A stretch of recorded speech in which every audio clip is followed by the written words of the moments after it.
আমার সমাজে গিরক প্রতিষ্ঠিত শিল্পী আগো লগে লেখক আগো গিরকে পাগা মাতলাম হাতে গিরকর এরে প্রতিভা এতালো এরে গুণ এতালো আমার বিষ্ণুপিয়া মণিপুরী সমাজ হনরে কি সাদে গাল করেছে সা গিরকরে হানমি মাতি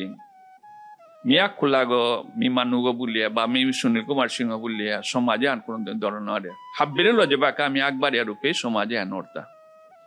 आता मोर दृष्टिभंगी साधे मी हाबिरे कल करिया मी हाबिरे लजानी मनारी लेखक सुताव आनकान चित्र माध्यमे जेहान नारु आन लेखक लेखानी माध्यमे अर्था अर्थात एहानात निरपेक्ष नि लागे लेखका हयतो सब समय निरपेक्ष नि लागे एहान मी बहुत सिनियर मानुर मी मातेछु निरपेक्ष नि लागे धर आमार समाजे माने विभिन्न संगठन मिउ संगठन आने बाका माने डांगर पथफामे आसु उता बोले मिउ संगठन वालो मी थाइले ना हयतो अन्ते एहानात